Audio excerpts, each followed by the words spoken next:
C'est avec le plus grand plaisir que j'accueille notre premier conférencier, Vincent Larivière. Vincent est titulaire de la chaire UNESCO sur la science ouverte et co-titulaire de la chaire de recherche du Québec sur la découvrabilité des contenus scientifiques en français, professeur titulaire à l'École de bibliothéconomie et des sciences de l'information de l'Université de Montréal et vice-recteur associé à la planification et la communication stratégique. Il est également membre régulier du Centre interuniversitaire de recherche sur la science et la technologie, le CIRST, directeur scientifique d'Érudit et directeur scientifique adjoint de l'Observatoire des sciences et des technologies. Vincent, la parole est à vous. Super. Je ne suis pas sûr que je vais être beaucoup plus optimiste que mon collègue Labrie, mais je vais l'essayer. Donc, j'ai des nouveaux chiffres pour vous qui sont, dans certains cas, peut-être un peu positifs ou intéressants. Donc, voilà. On va parler de découvrabilité, mais pour être honnête, on va surtout parler de production scientifique en français. OK, ça marche. Donc, je vais commencer par faire un diagnostic qui se sert de plusieurs sources de données pour voir un peu la place du français dans notre écosystème, quelques éléments de cause, les conséquences de tout ça, puis une série de pistes de solutions qui émanent en partie des travaux que j'ai menés avec Linda et d'autres collègues sur le groupe de travail fédéral, même si je ne vends pas nos recommandations ici, Linda, ainsi qu'un projet qu'on a fait pour le ministère de la langue française. Donc, on va commencer par le diagnostic classique que je fais depuis un certain temps, qui est qu'on publie trop. Hein, collectivement, dans l'espace scientifique, on publie trop. Vous voyez sur cette figure-là, on a passé le cap du million d'articles au milieu des années 80. Puis là, ça a pris 15 ans, quasiment 20 ans, avant qu'on atteigne 2 millions. Puis là, ben, Ah ouais, je suis désolé, moi je bouge tout le temps, donc... je vais peut-être le prendre comme ça, ouais. Voilà, bon, vous êtes en forme? Ouais, OK, très bien.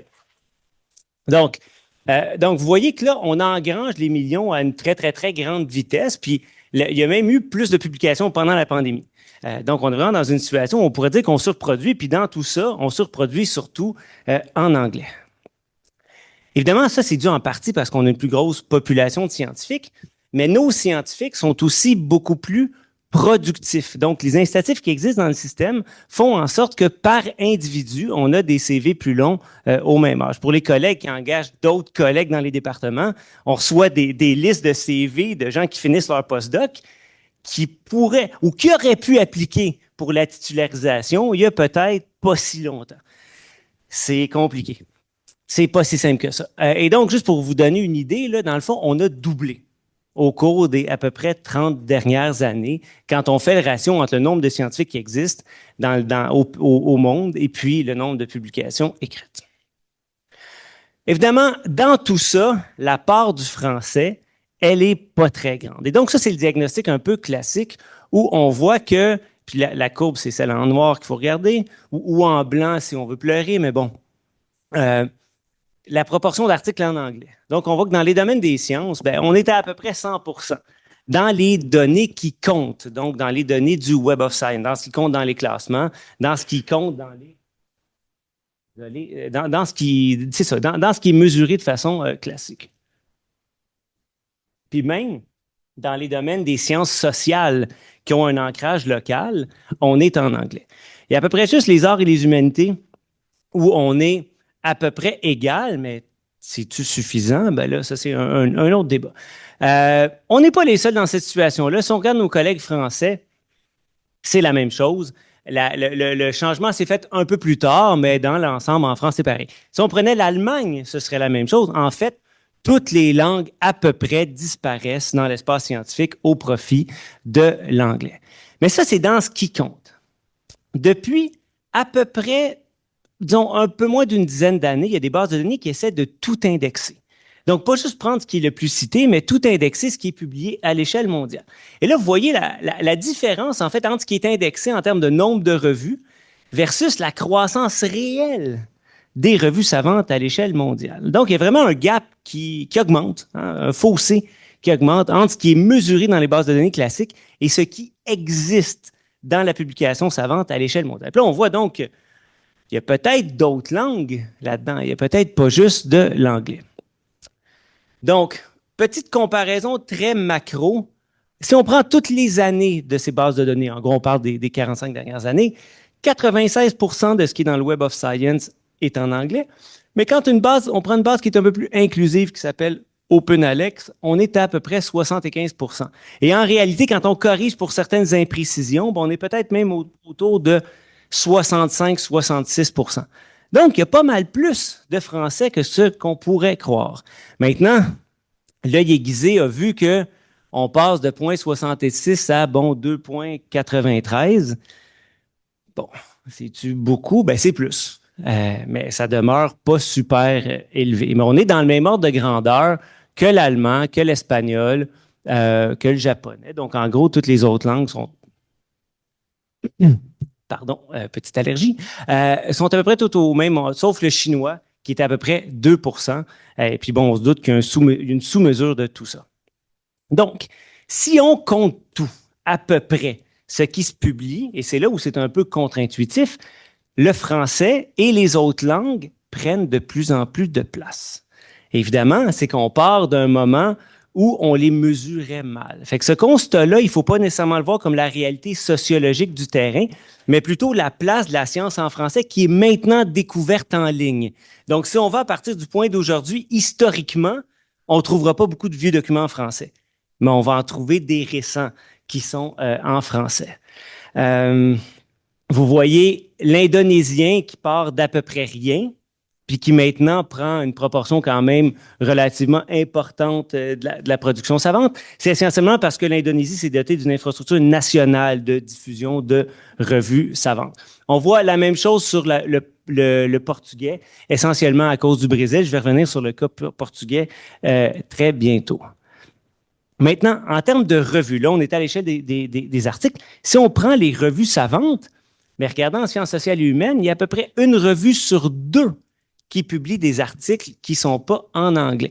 Donc, des lieux, ce qu'il faut retenir de ces figures-là, c'est que des lieux de publication qui acceptent des langues autres que l'anglais, il y en a beaucoup plus que ce qui est effectivement publié dans des langues autres que l'anglais. On va le voir dans le cas des revues canadiennes dans quelques instants. Donc, on a la possibilité.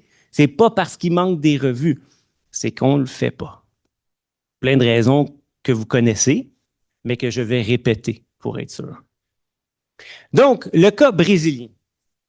Donc, les Brésiliens sont extrêmement chanceux et malchanceux.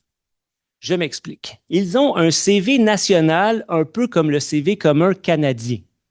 Donc, ça, c'est la malchance. OK? C'est un CV qu'ils doivent remplir d'une façon ultra précise à chaque année pour à peu près tout. Donc, il y a vraiment un suivi ultra précis de leur publication savante.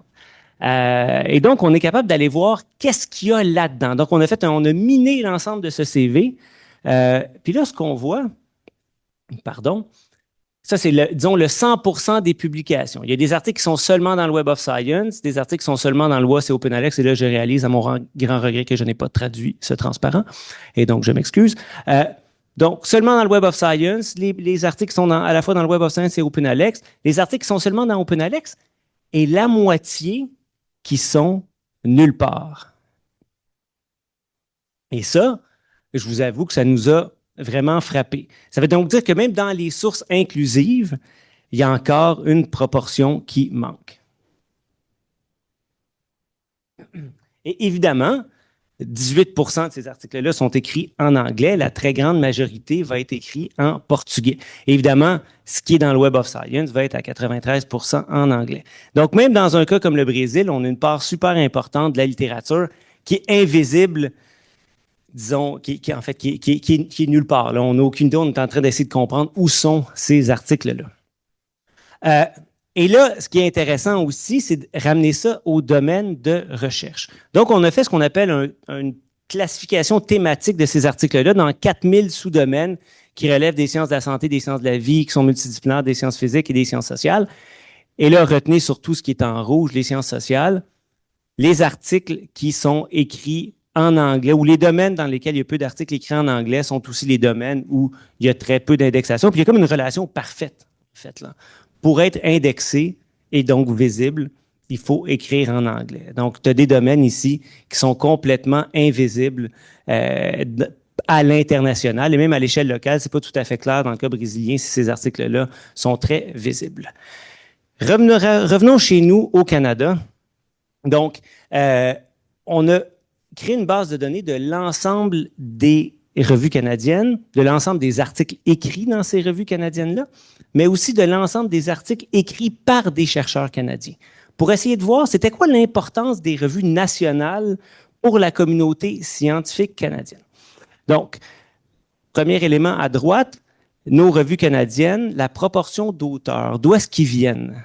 Et là, ce qu'on voit, c'est que dans chaque domaine, la majeure partie des auteurs des revues canadiennes viennent de l'étranger. Donc, il y a un élément là qui est quand même important où on supporte des infrastructures pour la diffusion des connaissances nationales, mais il y a aussi beaucoup d'international. Ça veut dire que nos chercheurs aussi publient à l'international. Et là, donc là, c'est ici à gauche, c'est pas difficile à comprendre, c'est un diagramme de veine, en fait. Là. Donc, les articles dans les revues canadiennes, d'où viennent les auteurs. Et sur l'autre panel, les articles de chercheurs canadiens, où publie-t-on collectivement? On publie surtout à l'étranger. Donc, ça veut dire qu'il faut aussi qu'il y ait des revues en français à l'étranger pour qu'on ait des lieux de publication dans une de nos deux langues nationales à l'échelle canadienne. La proportion d'articles en français à l'échelle globale. Donc, ici, encore là, on a des données relativement exhaustives sur la place du français dans l'ensemble de nos productions. Sans surprise, les sciences sociales et humaines à 21%, ce qui représente un peu moins que la part du français au pays, mais on est beaucoup plus proche que ce qu'on voit en recherche biomédicale ou dans les autres domaines où on est essentiellement à essentiellement autour de 5%.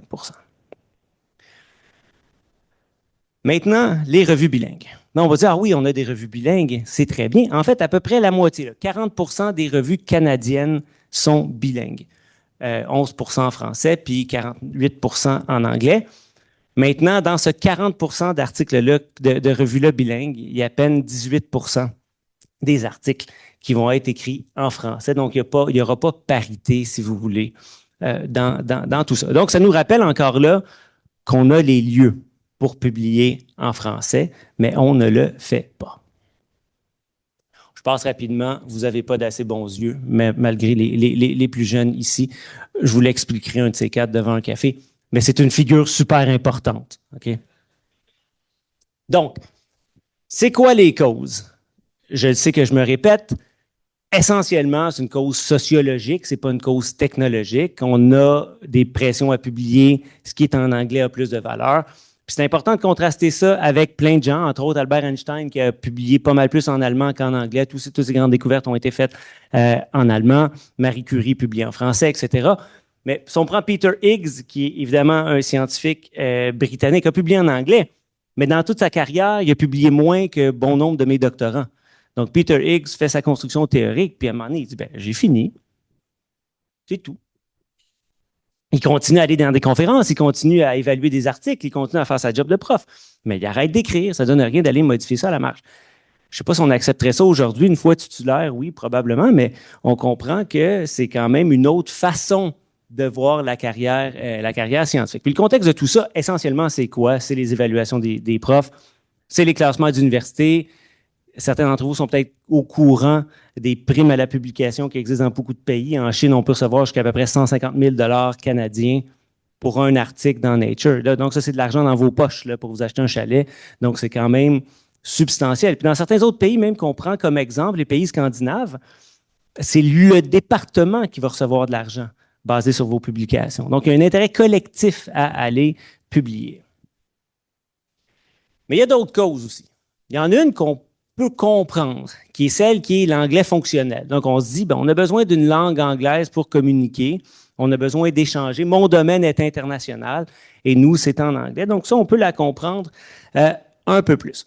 Mais il y a un élément qui est un peu plus problématique, c'est l'anglais symbolique. Hein? C'est l'anglais comme marqueur de prestige. C'est le fait qu'on voit aujourd'hui, dans bon nombre de domaines, 2 non-anglophones qui écrivent un article en anglais sur un objet non-anglophone. Hein, du style, on est 2 littéraires allemands qui écrivont un article sur Goethe en anglais dans une revue allemande. Ce qui n'a pas de sens. Mais pourquoi on le fait en anglais? Ben, c'est pour être évidemment plus cité, plus visible à l'international. Et dans ce rôle-là, ben, les revues ont un rôle essentiel. C'est les revues anglophones qui sont notre vecteur de capital symbolique. Tout ça a des conséquences en termes d'inégalité. La figure est très belle, mais je vais surtout vous l'expliquer. C'est un sondage, en fait, basé sur des scientifiques et on leur demande combien de temps ça vous prend à écrire un article, combien de temps ça vous prend à lire un article, etc. Et là, on voit que les non-anglophones, ça leur prend à peu près 3 fois plus de temps pour lire un article, 3 fois plus de temps pour les écrire, et aussi qui sont beaucoup plus susceptibles de se faire refuser un manuscrit sur la base de la langue anglaise. Et là, ça nous rappelle que dans beaucoup de cas, l'évaluation par les pairs évalue la clarté de l'expression. Hein, et donc, si c'est pas clair, ben là, ça va être rejeté, alors que peut-être que la science qui est derrière tout ça peut être de très, très grande qualité. Donc, je passe rapidement, là, vous le voyez ici, Paper Rejection Due to English Writing. Puis c'est là le gros paradoxe. Hein? Je suis là en train de vous dire que le français, c'est important, mais je me base sur un article écrit par des chercheurs espagnols et colombiens, puis je pense qu'il y a un japonais, qui l'écrivent en anglais. Et c'est là où je nous ramène à l'anglais fonctionnel, qui est la langue via laquelle on échange, tout en disant « Hey, c'est un scandale ». Qu'on ait à se parler en anglais. Donc, il y a un gros paradoxe là-dedans que j'ai pas réglé, mais qui est extrêmement, je parle par rapport à moi-même, vous l'avez compris, mais qui est extrêmement compliqué. Donc, je fais un petit aparté sur la question de l'impact, hein, parce que quand on parle à nos collègues ou même aux administrations, on va dire « Oui, mais il faut que j'écrive en anglais pour avoir de l'impact. » Et là, on a fait une petite analyse, ça, c'est des données internes de l'Université de Montréal. On l'avait fait pour l'UQAM il y a quelques années, puis pour, en fait, une vingtaine d'universités canadiennes, pour aller voir les revues en français sur Érudit, est-ce qu'elles sont téléchargées? Bien, ce qu'on voit, c'est qu'elles sont à peu près autant téléchargées que Nature et l'American Chemical Society. Évidemment, en termes de capital symbolique puis de prestige, il n'y a pas photo. Hein? Ces deux grandes maisons d'édition-là sont dans une classe à part, surtout Nature. Mais Érudit est à peu près dans la même ligue, là, est à veille de rentrer dans la grande ligue. Mais surtout, regardez où se trouve Elsevier. Regardez où se trouve Wiley, Springer, Taylor & Tay. Donc, toutes les maisons d'édition commerciales qui publient beaucoup en anglais ont un usage chez nous à peu près nul. Ou très nul, là, j'exagère, c'est pas rien, mais c'est pas dans la même catégorie. Donc, écrire en français, ça veut dire qu'effectivement, on va avoir un usage, ou dans le cas du Québec, plus élevé que si on écrit, au moins que si on écrit en anglais. Puis dans le cas d'Érudit, puis ça, c'est des données que mon collègue Simon Van Bellen vient de compiler. On n'a pas encore sorti ça. D'ailleurs, il y a à peu près la moitié des figures qui ne sont pas publiées encore. Donc, vous êtes plutôt les premiers. Mais ce résultat-là, le résultat que je vais évoquer dans 3 secondes, il est super intéressant. Il montre en fait que sur Érudit, les articles en français sont significativement plus téléchargés que ceux en anglais. Donc, il y a un usage qui est substantiel de ce que l'on écrit chez nous. Donc, les solutions, puis c'est mon dernier transparent, donc je peux récupérer ma main pour la mettre dans ma poche. Donc, la valorisation, c'est au cœur de tout ça. Hein? Donc, une des raisons principales pour laquelle les collègues, tous les domaines sont passés à l'anglais il y a à peu près une quarantaine d'années, c'est la valeur que l'on accorde à la langue. Le cas brésilien est intéressant. Il y a de la littérature en portugais là-bas, beaucoup plus que de la littérature en français ici. Pourquoi? Parce que dans leur gros système d'évaluation, ben, il y a quand même un poids à peu près équivalent qui va être donné à l'article en portugais. Pas exact, mais quand même pas mal plus égal à ce que l'on ferait ici. Évidemment, on ne veut pas un tel système ici parce qu'il vient qu'à tout comptabiliser. Hein, donc, ce serait extrêmement lourd pour les scientifiques, mais ça aurait comme effet positif d'augmenter, si vous voulez, la place du français. Ça prend de la coordination internationale. Il y a des tonnes d'initiatives en ce moment. Je dois dire que j'ai l'impression que ça patauge un peu en ce moment, ces initiatives-là. Tout le monde est en faveur. Oui, ça prend plus de français, mais il n'y a pas tant de monde que ça qui mettent l'épaule à la roue. Il faut soutenir les revues savantes et les plateformes. Il faut qu'il y ait des lieux pour que les scientifiques puissent publier en français et dans d'autres langues. On supporte ça au Québec, on supporte ça au Canada, on supporte ça en France, mais il y a beaucoup de pays européens qui le font très peu. Vous allez en Hollande, il n'y en a plus de science en hollandais. Vous allez au Danemark, il n'y en a plus tant que ça. Donc, il y a eu une anglicisation de bon nombre de communautés. Et là, il faut un peu rallier ces gens-là. C'est pas simple parce que, bon, les jeunes chercheurs ont été socialisés à écrire en anglais. Donc, il y a tout des enjeux de terminologie. Bref, je ne vous apprends rien là-dessus. Mais il faut soutenir les plateformes si on veut que les gens viennent. Il faut s'assurer du point de vue de la découvrabilité que l'on ait des métadonnées de grande qualité. Donc, il faut s'assurer que lorsque les gens cherchent les articles en français, ils les trouvent, mais là, c'est que ça coûte de l'argent faire des métadonnées de bonne qualité. Donc, c'est pas quelque chose qui se fait si facilement. Puis enfin, je conclus avec l'expérimentation sur la traduction. C'est des trucs qu'on fait à l'Université de Montréal. Tout le monde est à peu près expérimente sur la traduction, mais il y a à peu près personne, sauf, je dirais très peu, qui ont dit oui, oui, ça marche parfaitement, il faut juste peser sur un bouton. Ben non, c'est pas mal plus compliqué que ça. Donc voilà, j'espère que ça vous a donné un peu d'espoir. Il y a beaucoup de travail, mais il faut travailler sur nos collègues, il faut travailler sur la communauté. Hein. C'est les pairs qui comptent, c'est l'évaluation par les pairs, c'est les collègues qui vont dire Hey Olivier, j'ai lu ton article en français, c'est super. Et puis, tranquillement, pas vite, on va y arriver. Donc voilà, merci.